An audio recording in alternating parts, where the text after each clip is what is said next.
et sans rien que le chant de sa voix. Tous ensemble. Je suivrai mon Seigneur et mon Maître, sans jamais m'éloigner de ses bras, sans que rien ici-bas ne m'arrête, et sans rien que le chant de sa voix. Je vivrai de bonheur et de grâce, de l'amour. Dans le livre des Juges. Depuis un certain temps, nous parcourons la Bible. Chaque dimanche, un livre. Et nous sommes au 6e livre. C'est donc le 6e dimanche qu'on le fait. Et le 6e livre, c'est le livre des Juges. Et j'aimerais vous lire au chapitre 2. Ce livre a un résumé. On va lire le résumé. Ça me semble assez logique. Et trouvez ça donc au début de vos Bibles. Juges, chapitre 2 et au verset 6. Après que Josué eut congédié le peuple, nous avons lu cela la semaine passée, les Israélites se rendirent chacun dans son patrimoine pour prendre possession du pays. Ils servirent l'Éternel pendant toute la vie de Josué et, après sa mort, tant que vécurent les responsables qui avaient vu toute l'œuvre de l'Éternel en faveur d'Israël. Josué, fils de Nun, serviteur de l'Éternel, mourut à l'âge de 110 ans. On l'enterra dans le domaine qu'il avait reçu pour propriété à Timnath-Hérès, dans la région montagneuse d'Éphraïm, au nord du mont Gaash. Tous ceux de sa génération disparurent à leur tour. Une nouvelle génération se leva, qui ne connaissait pas l'Éternel et n'avait pas vu les œuvres qu'il avait accomplies en faveur d'Israël. Alors, les Israélites firent ce que l'Éternel considère comme mal, et ils se mirent à rendre un culte au dieu Baal. Ils abandonnèrent l'Éternel, le Dieu de leurs ancêtres, qui les avait fait sortir d'Égypte, et ils se rallièrent à d'autres dieux, à ceux des peuples qui vivaient autour d'eux. Ils se prosternèrent devant ces dieux et irritèrent l'Éternel. Ainsi, ils abandonnèrent l'Éternel pour rendre un culte aux Baal et aux Astartés. Alors, l'Éternel se mit en colère contre les Israélites, et il les abandonna aux violences de pillards qui les dépouillèrent. Il les livrait au pouvoir de leurs ennemis d'alentour, de sorte qu'ils ne furent plus capables de leur résister. Chaque fois qu'ils entreprenaient une campagne, l'Éternel intervenait contre eux pour leur malheur, comme il le leur avait déclaré, et même annoncé par serment. Ainsi, ils furent réduits à la plus grande détresse. Alors l'Éternel leur suscita des chefs, qui les délivrèrent des pillards. Mais les Israélites n'obéirent pas non plus à ces chefs. Ils se prostituaient avec d'autres dieux et se prosternaient devant eux. Ils s'écartèrent très vite du chemin qu'avaient suivi leurs ancêtres, qui obéissaient au commandement de l'Éternel. Ils ne suivirent pas leur exemple. Chaque fois que l'Éternel leur suscitait un chef, il aidait cet homme et il délivrait les Israélites de leurs ennemis pendant toute la vie de ce chef. En effet, lorsque l'Éternel entendait son peuple gémir sous le joug de ses oppresseurs et de ceux qui le maltraitaient, il avait pitié d'eux. Mais après la mort du chef, le peuple recommençait à se corrompre encore plus que les générations précédentes, en se ralliant à d'autres dieux pour leur rendre un culte et se prosterner devant eux. Ils refusaient d'abandonner leurs pratiques et s'obstinaient dans leur conduite.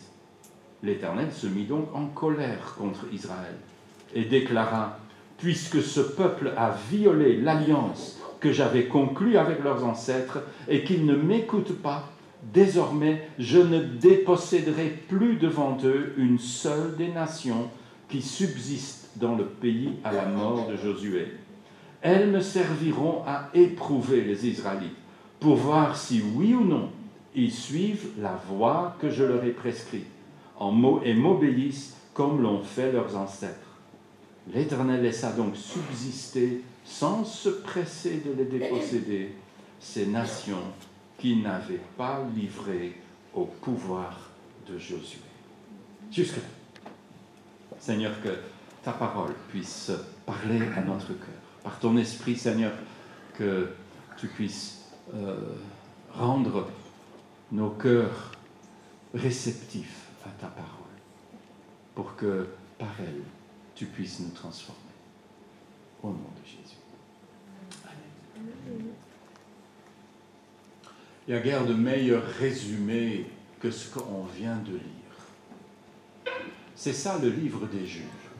C'est un des livres les plus faciles de toute la Bible. Je ne dis pas que c'est un des livres les plus encourageants, mais c'est facile. C'est répétitif. Tout va bien, une génération meurt, tout va mal. On pleure et Dieu a pitié. Et ainsi, 6, 7, 8 fois de suite sur les prochains 300-400 ans de l'histoire du peuple d'Israël. Il n'y a pas de meilleur résumé de ce qui trouble le cœur humain. Notre cœur, nous dit la Bible, est tortueux. Qui peut le connaître? Dieu dit, moi, je sonde les cœurs. Nous sommes comme ça. Nous avons des hauts et puis nous avons des profondeurs abyssales dans lesquelles on se perd et dans lesquelles on perd presque notre foi. Le livre des juges est un livre de réveil. Ça dépend comment vous le voyez, bien sûr. Vous pourriez aussi dire, le livre des juges est un livre d'endormissement à répétition. Ben oui, puisqu'il y a chaque fois un réveil, c'est qu'il s'était endormi avant. C'est un livre d'histoire très connu. Qui ne connaît pas l'histoire de Éhud le gaucher et qui a délivré Israël par le simple fait qu'il était gaucher et que tout le monde croyait qu'il était droitier. Et avec une épée dans la main gauche, il pouvait faire ce que d'autres n'arrivent même pas à faire avec une épée dans leur main droite. Qui ne connaît pas l'histoire de Jaël la terrible? Vous vous rappelez de Jaël, le chef Sisera des Cananéens, vient se réfugier après avoir été battu à plate couture, et Jaël l'accueille, lui donne du lait à boire, et quand il est profondément endormi, elle lui fait quelque chose que je ne dirai pas ici du village. Jaël. Gédéon, le peureux. Ah, vaillant guerrier. Oh, oui, vaillant guerrier. Tu crois m'avoir? Gédéon. Celui qui ne voulait pas se battre, mais que Dieu dit, si, tu as toutes les capacités, et Dieu le rend capable. L'histoire de Jephthé, le tragique, l'homme qui va sacrifier sa propre fille, parce qu'il veut tenir sa parole à Dieu, et qu'il ne connaît pas assez la Bible pour savoir que ce n'est pas ainsi. Samson, qui ne connaît pas l'histoire de Samson, le sensuel, le plus étrange des juges, qui pourtant, d'après Hébreux 11, est un des héros de la foi. Des histoires palpitantes. Faire le livre des juges dans l'école de dimanche, c'est un vrai régal. Si vous voulez faire plaisir aux enfants, apprenez à raconter ces histoires pour que ça vive devant nous, les cœurs de nos enfants. Voici un livre rempli de récits de délivrance inespérés. Voici aussi un livre de récits de stupidité comme on ne rencontre jamais, presque, parce qu'on le rencontre dans notre cœur. Donc, c'est peut-être pas aussi rare que cela. Un livre facile, je l'ai dit, un livre fatigant, parce que c'est toujours la même chose. Regardons ensemble quelques leçons de ce livre. En fait, il y a surtout une grande leçon, celle qui termine le livre. Le tout dernier verset du livre des Juges résume assez bien. En ces temps-là, il n'y avait pas de roi en Israël, chacun faisait ce qu'il jugeait bon. Ça, c'est le livre des Juges. Cela tient, et nous l'avons lu en Juge 2, cela tient à ce qu'une nouvelle génération vient après la précédente. Comme à chaque génération, bien sûr, rien de nouveau sous le soleil. Est-ce que vos parents étaient chrétiens? Est-ce qu'ils étaient devenus chrétiens consciemment? Ça avait bouleversé leur vie et ils avaient investi leur vie pour servir Dieu. Si ça c'est le cas, vous êtes une nouvelle génération. Ben oui, parce que ça, vous ne l'avez pas vécu. Ça, vos parents l'ont vécu. Et ils l'ont peut-être raconté à vous, leurs enfants. Peut-être jusqu'au point de vous saouler.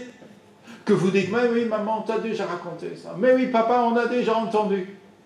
Laisse-nous un peu tranquilles. Laisse-nous faire nos propres expériences. Laisse-nous faire nos propres choix. Ben là, vous êtes dans le livre de Juges. C'est la nouvelle génération qui va faire ses propres choix. Et c'est un peu fatigant parce que c'est systématiquement les mauvais choix. Et puis, ils vont payer.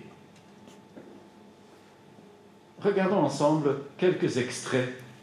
Nous allons feuilleter à 2 reprises le livre en lisant un certain nombre de textes qui nous rappellent ces choses. Tout d'abord, au chapitre 3, et nous lirons au milieu, vers la fin du verset 10.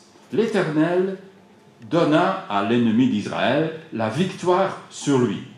Après cela, la région fut en paix pendant 40 ans, puis Othniel, fils de Kénas, mourut. Les Israélites recommencèrent à faire ce que l'Éternel considère comme mal. À cause de cela, l'Éternel fortifia Églon, roi de Moab, et le dressa contre Israël. Suivant, vous allez voir le schéma. 4 verset 1. Après la mort de Éhoud, les Israélites recommencèrent à faire ce que l'Éternel considère comme mal. Alors l'Éternel les livra au pouvoir de Yabin, un roi cananéen qui régnait sur la ville d'Hatzor. Le chef de son armée s'appelait Sisera et demeurait à Haroshet-Goyim. Yabin possédait 900 chars bardés de fer et il opprima durement les Israélites pendant 20 ans. Après, ceux-ci implorèrent l'Éternel.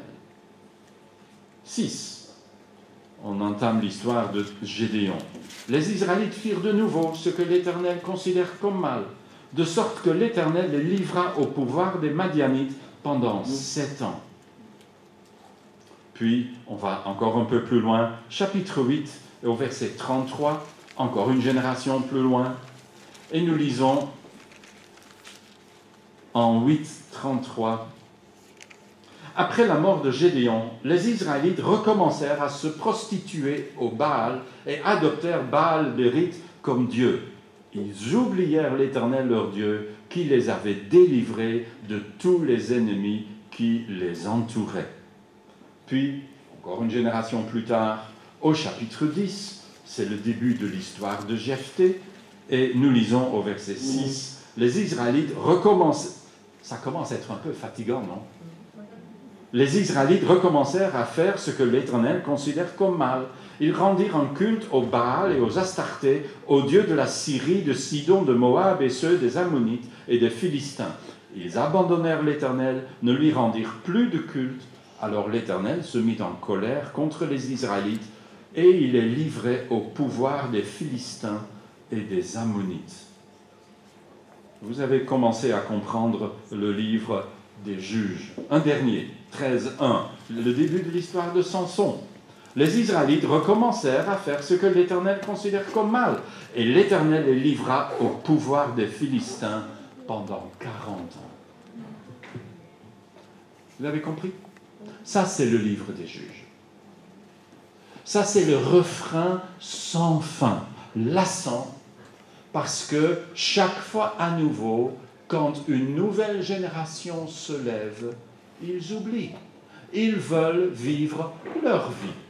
Nous avons bien le droit de nous amuser un peu. Pourquoi suivre le culte des Baals? Parce que c'était plus intéressant. Là, au moins, ça vivait. Le culte d'Israël était un peu austère. Là, au moins, il y avait de la vie. C'était sensuel. Mais oui, Baal et Astarté étaient des dieux de fécondité, donc la sexualité était comprise dans le culte. Ça rendait les cultes extrêmement vivants, je peux vous l'assurer. Voyez, ils étaient attirés par autre chose. Notez que ces gens avaient tous une chose en commun, et en commun avec nous. Ils avaient tous le même ennemi. Vous dites non, ça c'est pas juste. C'est les Ammonites d'un côté, puis les Moabites, puis les Philistins, puis etc. C'est tous des ennemis différents. Non. Ils avaient tous le même ennemi à l'intérieur. Et nous avons le même. Chers amis, notre pire ennemi est à l'intérieur. Vous dites non, mon pire ennemi c'est le diable. Votre pire ennemi, c'est vous. Le diable en profite. Et il est très capable d'en profiter comme il faut. Mais notre pire ennemi est à l'intérieur. Et ça, c'est le livre des Juges, qui nous le rappelle jusqu'à devenir lassant. Le pire ennemi, c'est celui qui nous fait commencer chaque fois à nouveau le yo-yo de l'oubli de Dieu. Déborah, en chapitre 5, le résume. Le peuple d'Israël, dit-elle au verset 8 du chapitre 5, le peuple d'Israël s'est choisi d'autres dieux. Et aussitôt la guerre venait jusqu'à ses portes. Ils sont 40 000 soldats en Israël, mais pas un bouclier, pas une seule lance. Le yo-yo. Ils oublient Dieu et Dieu les livre à leurs ennemis. Je ne sais pas comment ils ont vécu ça. J'imagine qu'au journal télévisé en Israël, au temps de peu importe quel juge, parce qu'on avait oublié ce qui s'était passé avant. Qui se souvient de ce qui se passe il y a 40 ans? On a oublié. On doit chaque fois apprendre à nouveau. Et peut-être qu'à chaque reprise au journal télévisé, on a raconté qu'on avait vraiment des catastrophes sans nombre, qu'il y a de plus en plus de problèmes, qu'il y a de plus en plus d'ennemis et qu'on devrait faire quelque chose à ce problème. Peut-être qu'il n'y avait pas beaucoup de journalistes au journal télévisé pour dire « c'est nous le problème ». Les catastrophes, ce n'est pas à cause des autres, ce n'est pas à cause d'un problème, ceci ou cela, c'est à cause de nous. Dieu nous a livrés à. Voyez, tant que tu ne fais pas cette réflexion, tu n'as pas de solution. Aujourd'hui, c'est peut-être un peu pareil, non? On nous répète à nous fatiguer combien on a toujours les grands problèmes. Le climat, ça ne va plus. Et c'est à cause de nous. Mais personne ne semble avoir assez d'intelligence pour dire peut-être que c'est Dieu qui nous a livrés à. Peut-être que le problème est tout autre. Peut-être que le problème n'est pas un problème de gaz, mais d'esprit. Je sais bien que c'est presque la même chose, mais c'est quand même un peu différent. Peut-être que le problème, c'est que Dieu est en train d'agir contre nous et nous a livrés aux mains de nos ennemis, soit-ils des gens ou un climat déréglé. Nous avons besoin d'apprendre la leçon d'Israël dans le livre des Juges.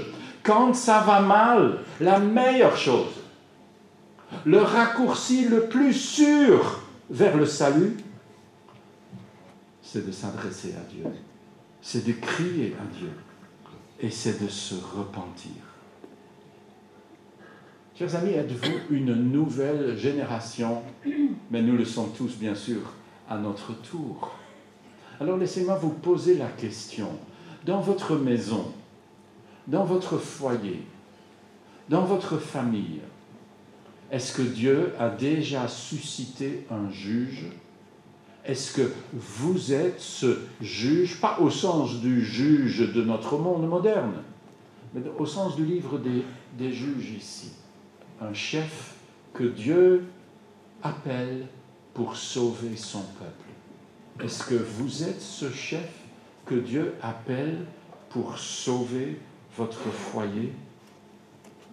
Si plus rien ne va chez vous, et de temps en temps, j'ai comme ça des familles que je visite où je me rends compte qu'il n'y a plus rien qui va.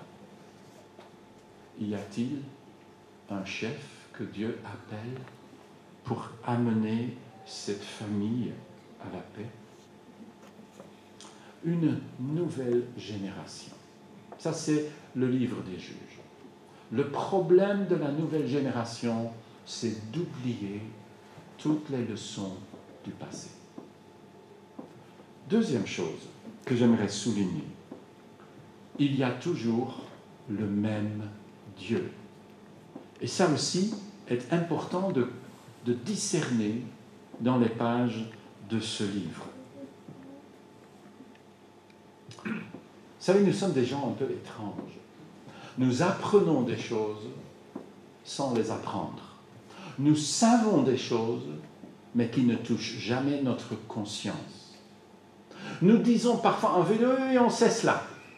Et en fait, on ne les sait que du bout des lèvres. Ça n'a jamais été enregistré au plus profond de notre cœur. C'est ce qui nous fait, nous, parfois, bercer d'illusions. Nous pensons que Dieu a changé. Nous savons que Dieu ne change pas. Mais nous nous comportons comme s'il a changé. Comme si Dieu a enfin compris qu'aujourd'hui, au XXIe siècle, ce n'est plus comme avant. Savez-vous que Dieu ne peut rien apprendre? Que Dieu ne peut donc pas changer parce qu'il est le Dieu éternel. Il est toujours le même. Et donc, toujours les mêmes causes auront les mêmes conséquences.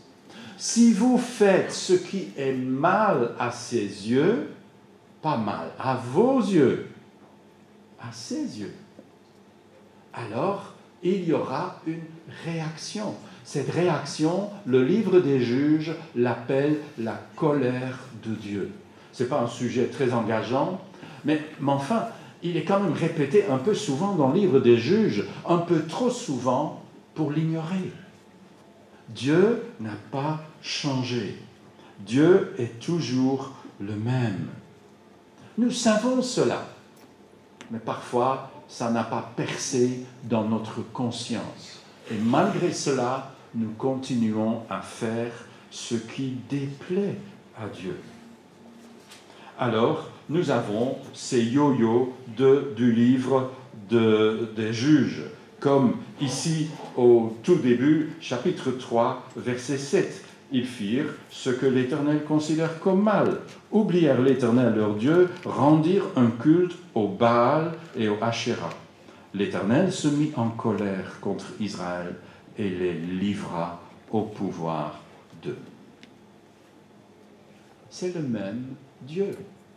Dieu n'a pas changé dans notre monde moderne.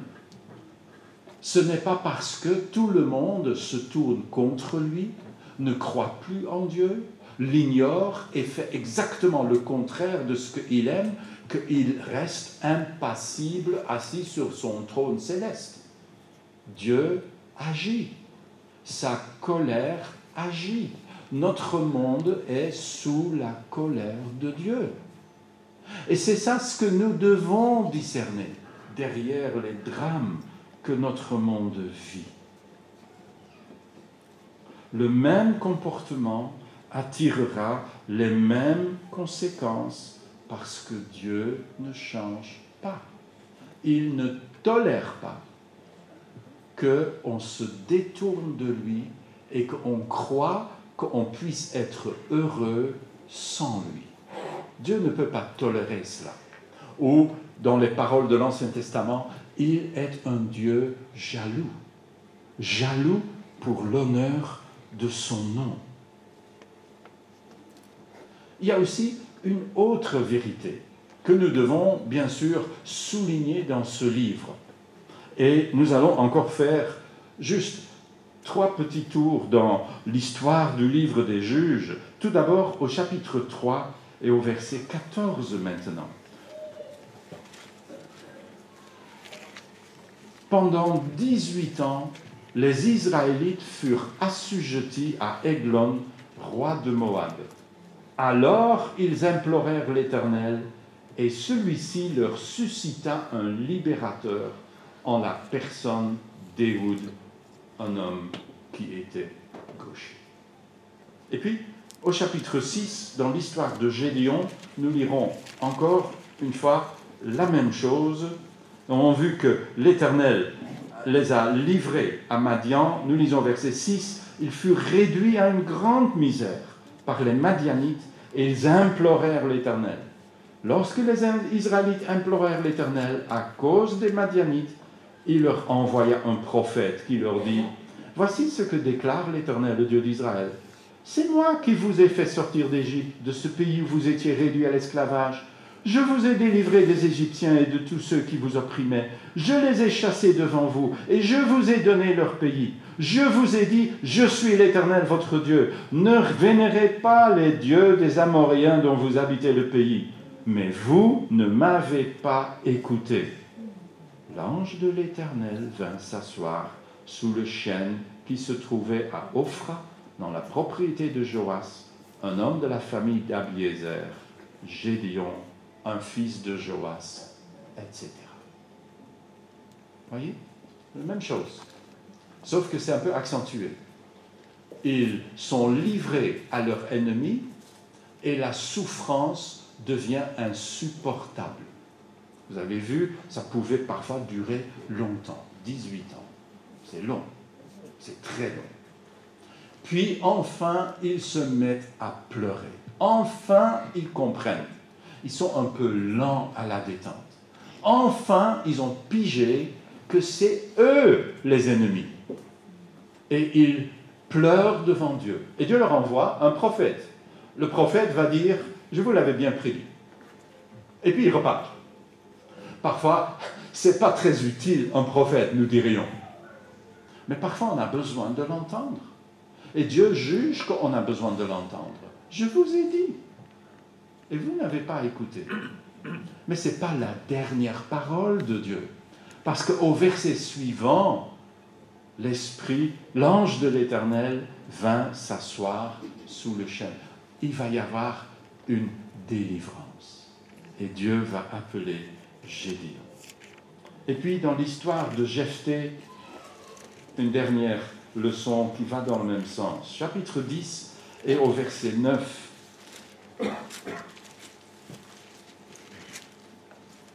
Nous lirons vers la fin du verset 9. Israël fut dans une extrême détresse. Alors les Israélites implorèrent l'Éternel de les aider en confessant « Nous avons péché contre toi, car nous avons abandonné notre Dieu et nous avons rendu un culte au Baal. » Ça s'appelle la confession des péchés. L'Éternel leur répondit « Ne vous ai-je pas délivré des Égyptiens, des Amoréens, des Ammonites, des Philistins ?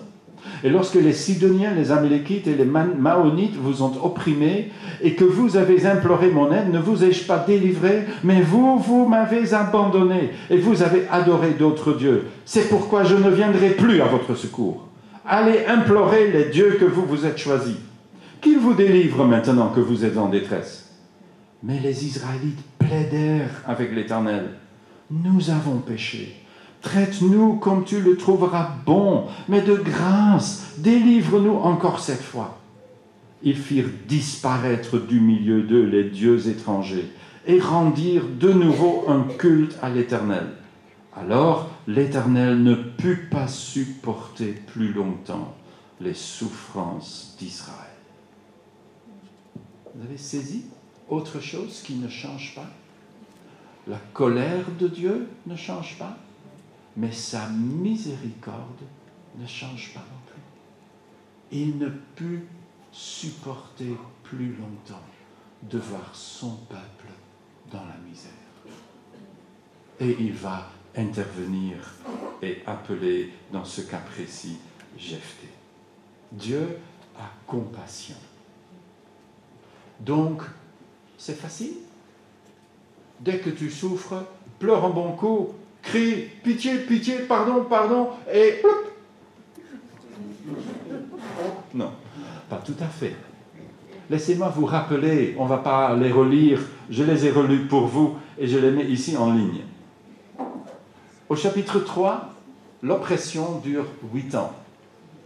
Au chapitre 3, un peu plus loin, l'oppression dure 18 ans. Au chapitre 4, 20 ans. Au chapitre 6, 7 ans. Au chapitre 10, 18 ans. Au chapitre 13, 40 ans. Ça, il ne faut pas oublier. Ça, ce n'est pas une chose magique. C'est pas, oh, c'est pas grave parce que dès que je pleure, Dieu va. Ça ne marche pas. Vous voyez, les années qui se sont déroulées, ajoutez toutes ces années perdues en Israël. Entre-temps, combien d'Israélites ont perdu la vie à cause de la guerre, de la misère, de la souffrance, de la famine? Que de temps perdu. Et ce n'est pas fini. Parce qu'il y a un autre de ces temps, mes amis, ça dure déjà depuis presque 2000 ans que Dieu a laissé détruire son temple à Jérusalem et qu'il a amené son peuple en captivité parmi les nations de notre monde. Jusqu'à aujourd'hui, presque 2000 ans. Et toujours, il n'y a pas de pleurs et de larmes et de repentance. Et ça dure. Vous voyez cette patience de Dieu? Nous louons parfois Dieu pour sa patience. Mais là, c'est un peu dur, non? Cette patience qu'a Dieu jusqu'à ce qu'enfin son peuple a assez de sa souffrance et dit, je dois revenir de tout mon cœur au Dieu de mes pères. J'ai besoin de me repentir réellement. Je ne peux plus durer. Si je continue comme ça, je serai perdu à tout jamais. Je vais mourir. Je vais perdre tout ce qui m'est cher. Vous voyez? Dieu a patience jusqu'à ce que notre mal devienne insupportable. Jusqu'à ce qu'enfin, c'est à lui que nous allons crier. Alors, il fera miséricorde. Pense à ce texte dans le prophète Ésaïe. Pourtant, l'Éternel attend le moment de vous faire grâce. Il se lèvera pour vous manifester sa compassion, car il est un Dieu juste. Heureux ceux qui se confient en lui. Que le coupable, donc, en Ésaïe 55, que le coupable abandonne sa voie. Nous avons lu ça au début du culte. Et l'homme malfaisant ses mauvaises pensées, qu'il revienne à l'Éternel, qui aura compassion.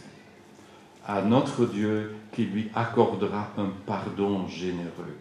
Oui, dit un des psaumes, tu te lèveras et de Sion tu auras compassion. L'heure est là de lui faire grâce.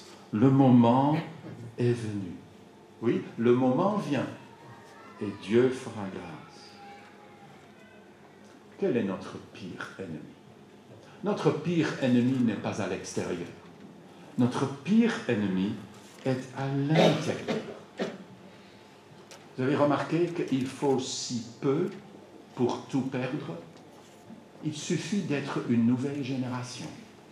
Il suffit d'oublier ce que nos parents et nos grands-parents ont appris, souvent difficilement.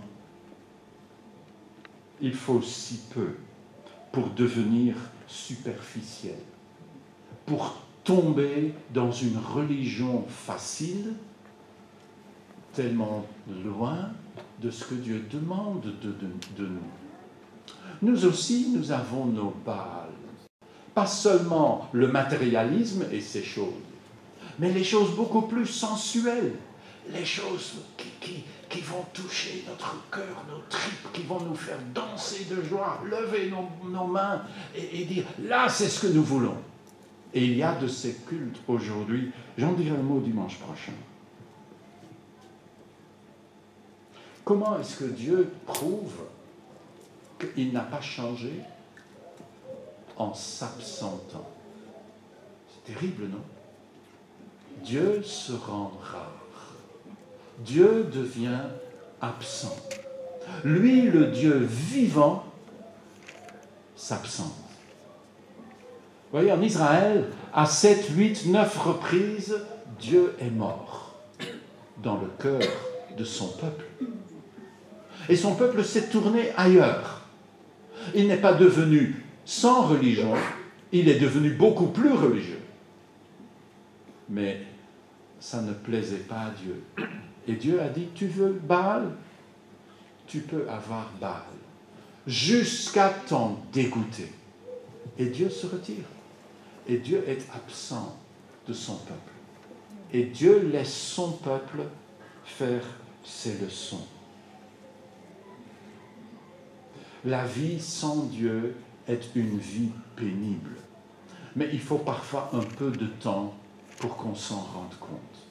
Ça, c'est le livre des juges. 18 ans, 20 ans, 40 ans, jusqu'à ce qu'on se rende compte, ça ne va pas. Les faux dieux ne donnent pas la paix du cœur. Les faux dieux ne nourrissent pas notre esprit. Tu ne peux jamais avoir Baal plus la bénédiction. Ce n'est pas possible. Tu ne peux pas avoir Baal et la joie profonde. Tu peux avoir Baal et le bruit. Baal, les cultes à Baal sont toujours remplis de bruit. Tu peux bien sûr avoir Baal et beaucoup d'enthousiasme. Il ne faut pas se leurrer. Les cultes à Baal étaient bourrés d'enthousiasme. Autrement plus enthousiastes que les cultes à l'Éternel, le Dieu d'Israël. Mais à la longue, le culte au Baal est un culte vide, un culte de souffrance. Ça finit dans le jugement. Vous voyez, notre pire ennemi, c'est la nuit de Dieu. Quand on commence à s'ennuyer de Dieu, alors le jugement n'est pas loin. Alors, nous risquons de nous tourner vers les Baals modernes, qu'ils soient à l'intérieur ou à l'extérieur du christianisme, jusqu'à ce que nous soyons dégoûtés de ce faux culte. J'ai dit, lors de l'enterrement du mari de Sally cette semaine, j'ai cité quelque chose d'un auteur anglais, C.S. Lewis. Dieu nous chuchote dans nos plaisirs. Il parle à notre conscience et il nous crie dans nos souffrances. Elles sont le porte-voix de Dieu par lequel il cherche à réveiller un monde sourd. Ça, c'est le livre des juges. Dieu attend. Quand les gens vivent bien, Dieu n'arrive pas à toucher leur cœur, chez la plupart. Dieu parle à leur conscience, mais la conscience est devenue élastique. Alors Dieu attend la souffrance. Dieu peut envoyer la souffrance. Vous avez lu ça? Dieu les a livrés. C'est l'acte de Dieu. C'est Dieu la cause de leur malheur. Il les a livrés à leurs ennemis. Jusqu'à ce qu'ils apprennent qu'ils doivent revenir à Dieu. jusqu'à ce que dans la souffrance, ils entendent enfin la voix de Dieu. Il nous crie dans nos souffrances. Elles sont son porte-voix. Moi, l'Éternel, je sonde les cœurs pour donner à chacun ce qui lui auront valu sa conduite et les effets de ses agissements. Ça, c'est ce qui est dans le texte qui suit ce passage en Jérémie où il dit « Le cœur de l'homme est tortueux. Qui peut le connaître ?» Le livre des juges révèle le cœur de l'homme. Et celui qui le connaît est celui qui peut le guérir. Prions. Seigneur notre Dieu, nous te rendons grâce pour ta parole, pour les textes faciles autant que pour les textes difficiles, pour les choses qui nous font du bien comme les choses qui ne font pas tellement de bien, parce qu'elles nous révèlent qu'il y a quelque chose en nous qui ne va pas, quelque chose qui si facilement se détourne de toi. Seigneur, que nous puissions apprendre du peuple d'Israël, que nous puissions apprendre que tu es toujours le même, que ta colère est une réalité actuelle, mais aussi ta compassion. Et Seigneur, que nous puissions chercher ta compassion.